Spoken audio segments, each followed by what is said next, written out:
Olá, muito bom dia para você, telespectador da Band TV. No ar mais um Boca no Trombone todos os domingos. A gente debate os principais assuntos do momento e também responde as dúvidas que você encaminha para a gente sobre aposentadoria, os benefícios do INSS e os direitos trabalhistas. Vai participando pelo nosso WhatsApp que vai aparecendo aqui na tela da Bandeirantes. Hoje convidei um seleto grupo aqui de opinadores para a gente falar sobre um tema importante. Você vai saber qual é daqui a pouquinho. Em nome do Sinsama, a presidente Márcia Elisa Trindade está conosco. Para representar o Simers, o Sindicato Médico do Estado do Rio Grande do Sul, a presidente em exercício, doutora Maria Rita Assis Brasil. E pelo Sim de Saúde, quem está conosco é o diretor da entidade, o Júlio Sipien. E também para responder as dúvidas que você encaminha sobre Previdência, a doutora Luciana Souza, em nome do KS Advogados. Esse é o time que, logo mais, depois do intervalo, vai falar sobre o cenário da saúde no Rio Grande do Sul e no Brasil. Quais os desafios estão postos na mesa nos próximos 4 anos? É o que a gente vai saber aqui no Boca, no seu ano 29. Muito mais espaço para os trabalhadores e para os servidores públicos.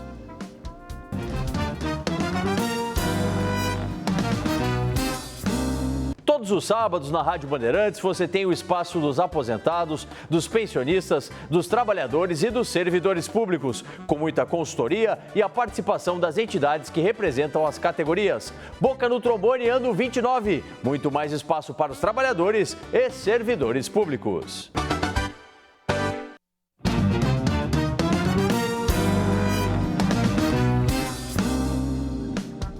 Voltando com o Boca no Trombone na manhã do seu domingo. Obrigado pela grande audiência que temos aí em todo o estado do Rio Grande do Sul. Programa que leva a você, todos os domingos, os esclarecimentos sobre a aposentadoria, os benefícios do INSS e também os direitos trabalhistas. Vamos agora começar com a nossa interatividade. Você pode encaminhar as dúvidas para os contatos que a gente vai colocando aqui na tela da Bandeirantes. Tem o WhatsApp, tem o nosso site, tem o Facebook, olha à disposição para você participar. Hoje conosco a doutora Luciana Souza, em nome do KS Advogados, está respondendo as dúvidas que já chegam aqui no nosso canal de interatividade. A Maria de São Jerônimo ela fala conosco da seguinte forma, doutora Luciana: sou servidora pública do Estado.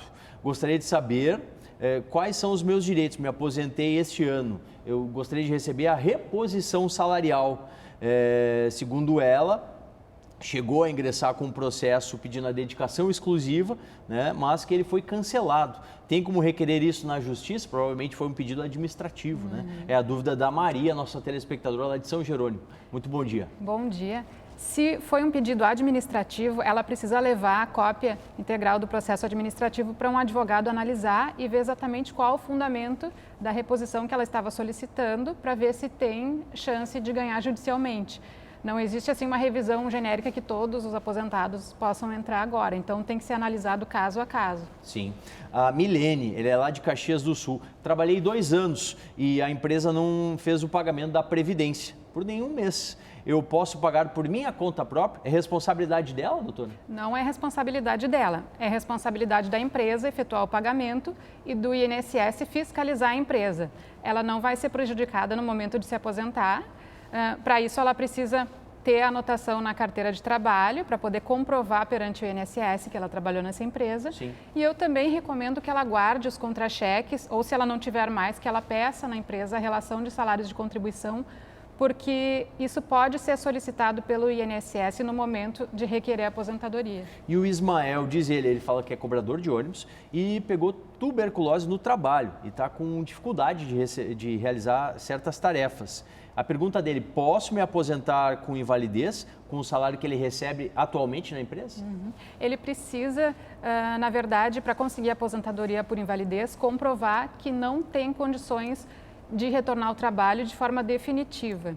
Então, se ele conseguir comprovar isso, aí sim pode solicitar a aposentadoria por invalidez. Com relação ao salário, não necessariamente vai ser igual ao que ele recebia, porque vai ser calculada uma média das contribuições dele. Tá certo. Doutora Luciana segue conosco na manhã desse domingo. Pode encaminhar a sua dúvida sobre Previdência e também direito do trabalho aqui para o Boca no Trombone. Gente, no Rio Grande do Sul, mais de 40 hospitais operam com algum tipo de restrição devido aos atrasos nos repasses do governo gaúcho. esse é apenas um dos reflexos da crise que enfrenta não só o Estado, mas o Brasil. O setor da saúde, né, podemos dizer, está internado e o Estado é crítico. Quais os desafios que teremos nos próximos 4 anos? É o que vamos debater, é o que vamos discutir a partir de agora. Né? Quem está conosco aqui, em nome do Sindsama, é a presidente Márcia Elisa Trindade, a quem a gente agradece, Márcia. Como que o sindicato está vendo essa situação, né, que está se assolando pelo país todo? Em especial aqui no estado, a gente tem aí os servidores com salários atrasados durante todo quase o período da atual administração e agora esse problema no repasse para os hospitais. Né? A gente tem situações aí muito pontuais, Canoas aqui na região metropolitana está enfrentando uma situação em que os hospitais da cidade têm adiado procedimentos que são urgentes. Né? E isso é por todo o estado, lá em Uruguaiana, também na fronteira oeste, está suspenso o atendimento em cardiologia, em psiquiatria, no único hospital da cidade. Como é que a gente enfrenta esse tema aí? Obrigado por estar com a gente, um bom dia. Primeiro, bom dia a todos os telespectadores. Agradecemos o convite para discutir um assunto tão caro para toda a população, assim como para nós. É muito preocupante o que está acontecendo com a saúde. Esse governo, ele não priorizou a saúde. Estive numa audiência pública em relação ao IP e antes disso estava acontecendo uma audiência pública dos hospitais. E ao final dessa audiência, o que o pessoal dos hospitais estavam falando? Que não eram recebidos pelo secretário, na época, Gabardo, e quando conseguiam falar com ele, ele dizia que não tinha o que fazer. Um governo que gastou mais com publicidade do que com saúde, a gente vê a importância que ele dá para a pasta.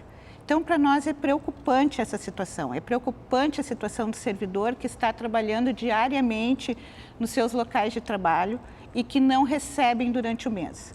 Nós temos uma previsão de receber apenas no meio do mês de janeiro, o mês de dezembro. Sim, né? Sim. Isso é injustificável. Isso é uma violência contra o servidor.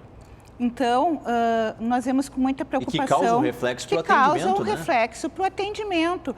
Nós não temos concurso público, os profissionais estão sobrecarregados, trabalhando nos postos, nos hospitais, isso é preocupante. Sim. Né? A população precisa de um bom atendimento e a gente trabalhou durante todos esses 4 anos por um serviço público de qualidade, Sim. por uma saúde pública de qualidade. A gente quer que o paciente procure o serviço e saia bem atendido. Verdade, é isso objetivo, que nós queremos. Né? Quero saber do CIBERS, o Sindicato Médico aqui do Estado do Rio Grande do Sul. A gente agradece muito a presença da doutora Maria Rita Assis Brasil, que está na presidência da entidade. Doutora, 100 mil procedimentos seletivos de saúde, consultas, exames, cirurgias marcadas, suspenso no Estado. É um verdadeiro caos. Obrigado por estar com a gente, bom dia. Eu que agradeço. Sem dúvida é um caos, né? Quando a gente chama de um procedimento eletivo, é sinal que aquela pessoa, aquele paciente, ele precisa de fazer, por exemplo, uma cirurgia. Vou dar um exemplo simples, assim, uma cirurgia de vesícula que não está complicada, não é uma urgência e que ele fica numa fila virtual ali para ser atendido, fazer o seu procedimento, etc. Bem, com a suspensão dos trabalhos eletivos, dos procedimentos eletivos, é muito possível que esse paciente que tem uma situação que não é de risco, que é eletiva, se transforme numa situação de urgência e que precise, por exemplo, ser operado em caráter de urgência, Sim. já com um processo inflamatório na sua vesícula, etc. Estou falando nesse termo porque muita gente conhece os problemas de vesícula. Claro. E me preocupa, além desta questão, é exatamente as doenças oncológicas. Se temos, às vezes, pacientes, por exemplo, que têm um tumor de próstata, de bexiga, de pulmão, etc. Se esse procedimento eletivo for suspenso, a gente costuma dizer que tendo um câncer, tendo um tumor no corpo, é como se tivesse uma bomba relógio ligada, ou seja, é uma questão de tempo. Então, atender, né, tempo é vida, atender este paciente o mais rápido possível é absolutamente necessário. Da mesma maneira, por exemplo, na área da traumato e ortopedia, então fazer uma redução de uma fratura, a operar aquela fratura, etc. Isso tem tempo porque existe uma consolidação ali dos ossos. Sim. E se não for feito no tempo correto, esta pessoa fica com sequelas para sempre. Então, o que está se fazendo hoje, o que está acontecendo hoje por conta da ineficiência desses governos que, como disse a colega mesmo, não sabem priorizar, não priorizam saúde. Hoje nós temos este governo que está raspando as suas gavetas, quer dizer, esvaziando as suas gavetas, e sabe-se lá quando o próximo governo vai começar a agir de maneira adequada.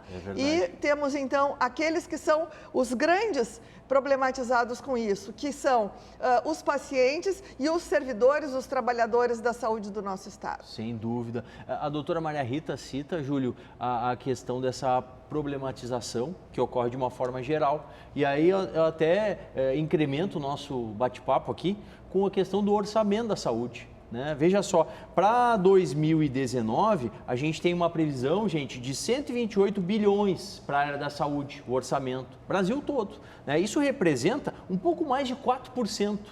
É muito pouco. É muito, mas muito pouco para um sistema, para uma pasta que é nevrálgica para todos nós. Todos nós, quem está em casa agora nos assistindo, tem a necessidade de acessar, seja o SUS, seja um plano de saúde, enfim, precisa de recurso e investimento nessa área. Como é que o Centro de Saúde pensa isso? Obrigado por aceitar o nosso convite, um bom dia. Nosso bom dia. É lamentável. A verdade é que a gente vem, ao longo dos anos, sofrendo um grande ataque ao Sistema Único de Saúde, né? Mais recentemente, no governo atual, com a presidente destituída, foi permitido a entrada do capital estrangeiro no país. E o capital estrangeiro vem com um único interesse, que é exclusivamente ganhar na saúde, né? Com isso, a gente, além dos problemas que já existia, que era a tabela SUS há mais de 20 anos de não ter sido corrigida efetivamente, a gente também tem um ataque por parte dos planos de saúde que cada vez querem mais a sua fatia no mercado da saúde. Então, os problemas cada vez se agravam mais e, por consequência disso, a gente tem o legislador atacando frontalmente o sistema de saúde quando ele, porventura, ou ele ataca e cria a PEC 95, que Sim. congela os investimentos nas áreas sociais.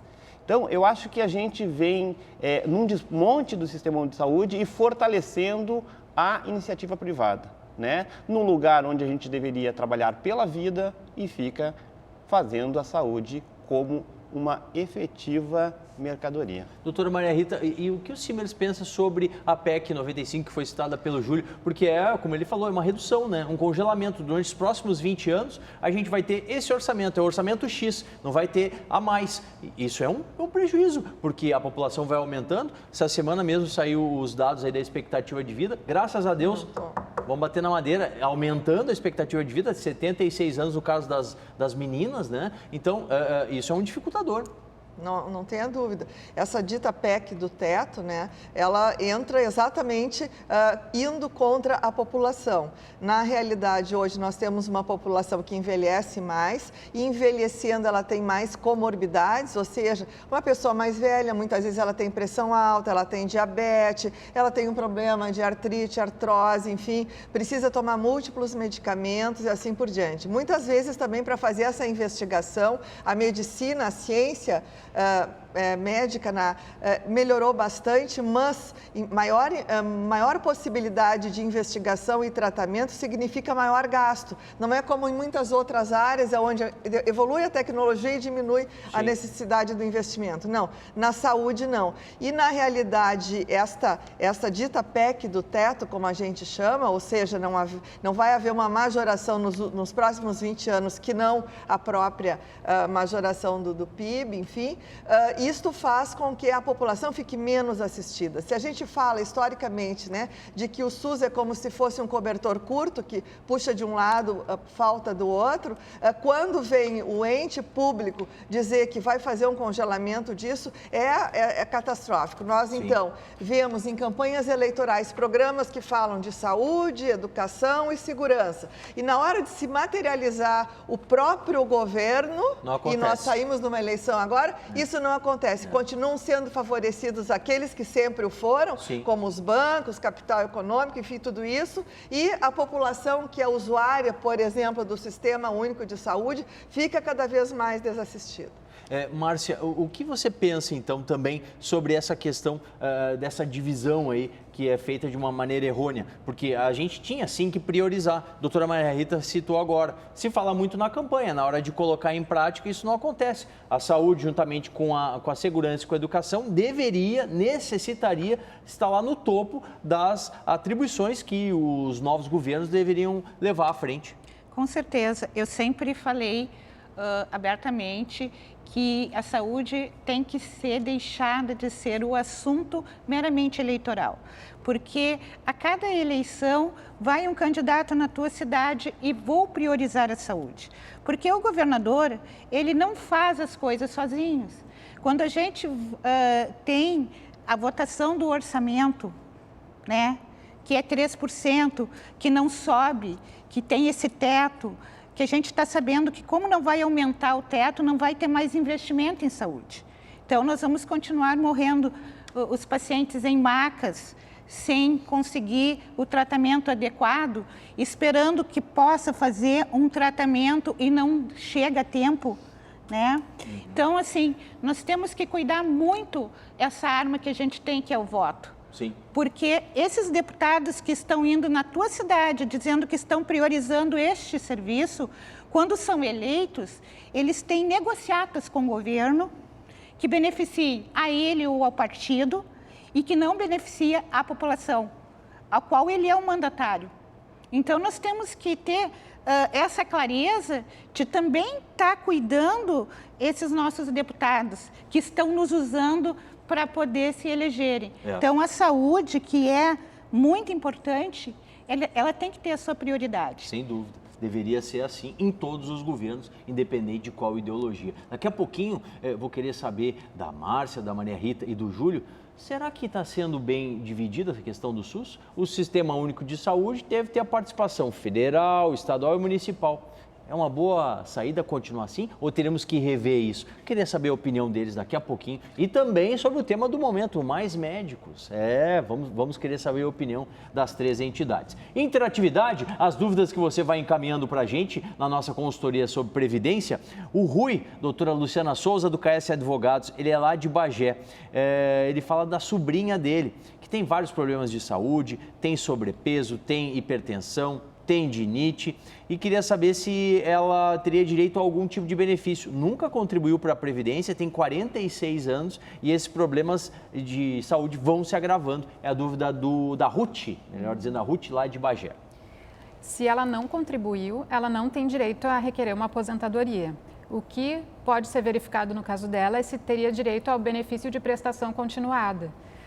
Aí teria que comprovar a invalidez dela, mas além disso também comprovar a renda familiar, porque esse benefício de prestação continuada é só para pessoas carentes, famílias de baixa renda. Então o INSS vai avaliar a renda de todas as pessoas que compõem o grupo familiar e via de regra eles concedem. O INSS vai conceder somente se a renda familiar for de no máximo 1/4 de salário mínimo por pessoa. Sim.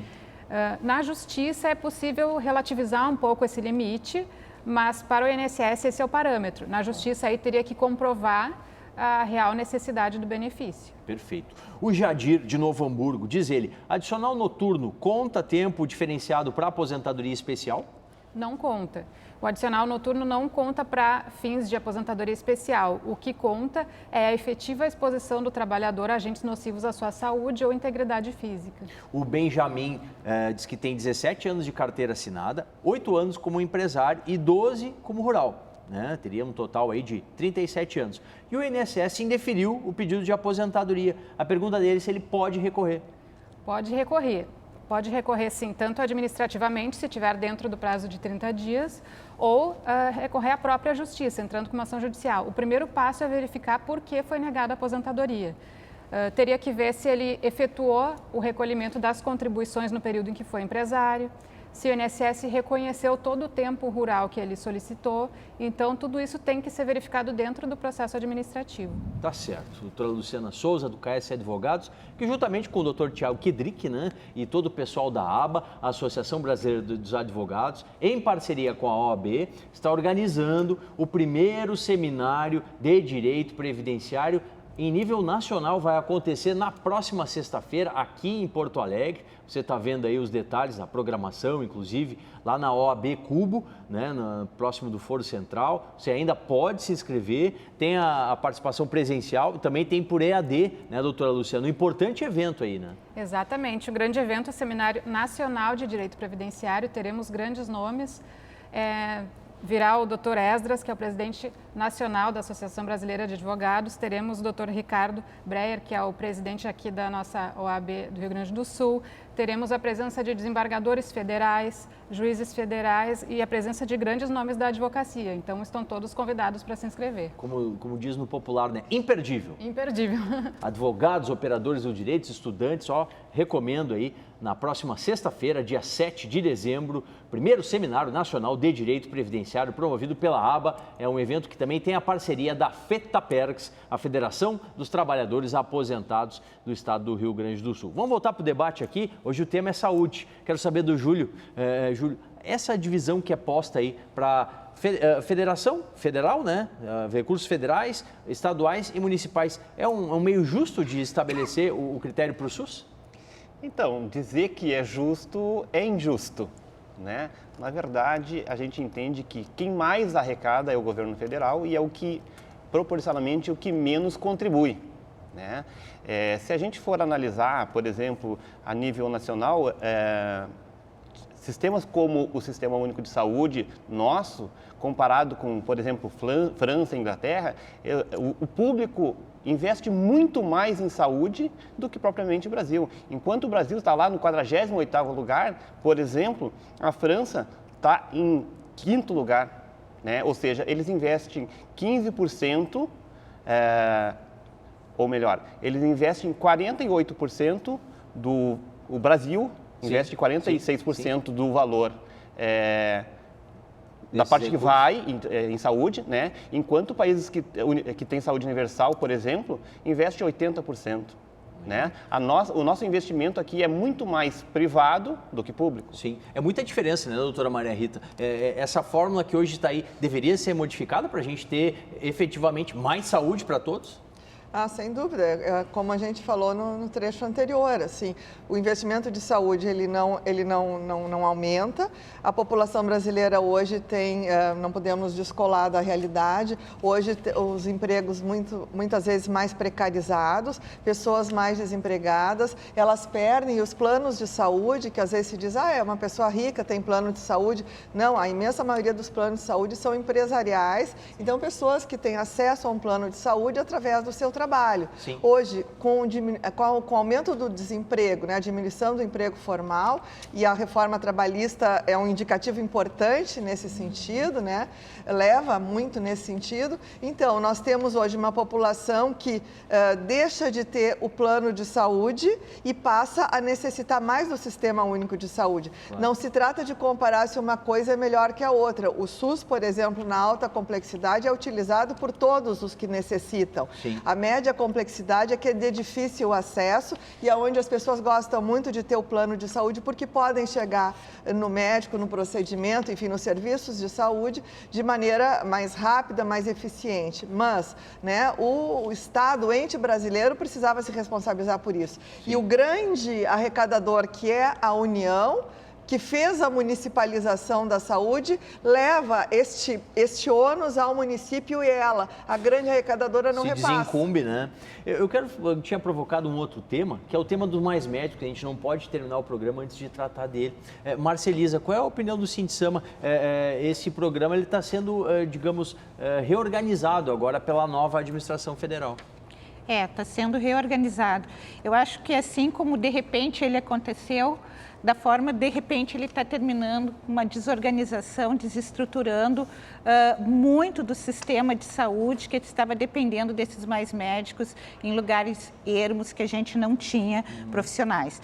Eu tenho um entendimento bem diferente, é muito próprio, muito particular. Eu acho que o investimento tinha que ser no profissional de saúde brasileiro também, porque se a gente não investe no nosso profissional, a gente tem que trazer um outro profissional ganhando menos, sim, balizando o teu ganho bem menor, né? Em vez de valorizar o profissional que está sendo formado aqui, né? e que tem competência para atender e que se ganha bem, ele vai, Sim. né? Ele vai. E a gente não teria que estar passando por essa desestruturação. Ou seja, as unidades básicas que tinham esses profissionais, agora não tem mais profissional nenhum, Pois ou é. um ou dois, sobrecarregando e não atendendo de forma adequada Sim. a população. Doutora Maria Rita, a sua opinião também é essa? Investir mais no médico brasileiro? Ah, não tenha dúvida, né? É um desrespeito com esses trabalhadores da saúde, dentre eles os médicos, essa teoria, né, de que os mais médicos, esses médicos de fora, que não tinham a obrigação de mostrar seu diploma, então há uma discussão se efetivamente sim. todos, 100% deles, tiveram uma formação universitária em medicina, mas o que hoje, né, não adianta chorar sobre o sangue derramado, terminou esse convênio, qual é a proposta que nós precisamos ter? Eu entendo que, voltando à tese inicial de que o grande arrecadador não repassa em cima da necessidade para aquele que tem os munícipes com ele, o programa Mais Médicos fatalmente comprometeu o Estado brasileiro, o ente nacional, no sentido de proporcionar esses médicos. Tanto é que hoje eles fazem absoluta falta aos municípios. E este programa, que é um programa, deveria ser uma coisa de governo, não de governo, mas de Estado. Sim. Hoje, terminando esse programa, na nossa avaliação, é necessário que exista uma carreira de médico, e eu expandiria de médico, de enfermeiro, Profissionais da saúde. Profissionais da saúde, bancados pelo ente brasileiro, para oferecer de maneira definitiva à população o atendimento médico necessário. Júlio, comunga da ideia das colegas? A ideia é muito semelhante. Eu penso que o Mais Médico ele teria que ser um processo transitório até chegar o efetivo reconhecimento do profissional em saúde. Sim. Né? Eu acho que ele foi muito importante, ele contribui e muito para o atendimento da população brasileira, os números são claros para todos, né? Tivemos muito mérito do trabalho que foi feito, não questionando, é claro, se efetivamente tinham ou não a aptidão para exercer a função. Eu acho que tem todo um trabalho que foi feito, resultados foram apresentados, entretanto, ele deveria ter sido efetivamente um projeto transitório, onde Sim. o reconhecimento do profissional brasileiro deveria ser, de fato, o interesse do ente público federado. Verdade. Doutora Luciana, queria colaborar? Eu queria colaborar, até fazer uma observação. Tenho conversado com muitos profissionais da saúde sobre essa questão da dificuldade que tem se apresentado da interiorização da saúde para os lugares mais remotos, e o que os médicos têm me apontado dizendo o seguinte, que também uma outra dificuldade, além de não só levar o médico, mas levar os recursos que esse médico precisa para poder trabalhar adequadamente. Porque muitas vezes tem um profissional excelente, altamente qualificado naquele local, consegue realizar o diagnóstico do paciente, mas não consegue tratá-lo por não ter os meios para isso disponíveis. Tá certo. Então, isso é uma outra coisa importante de se debater também. Tá certo. Quero agradecer muito a Luciana, ao Júlio, a Maria Rita, a Márcia, né? Ficou faltando muitos temas aqui. Vamos marcar uma nova data aí para um novo encontro, né? A gente debater mais saúde aqui no Boca no Trombone, também lá na Rádio Bandeirantes, né? No nosso espaço aos sábados, das 7h30 às 9h30 da manhã. Gente, a gente volta no próximo domingo, a partir das 8h30, com muita consultoria sobre previdência, trabalhista e o tema do momento, aqui no Boca, no seu ano 29. Muito mais espaço para os trabalhadores e para os servidores públicos.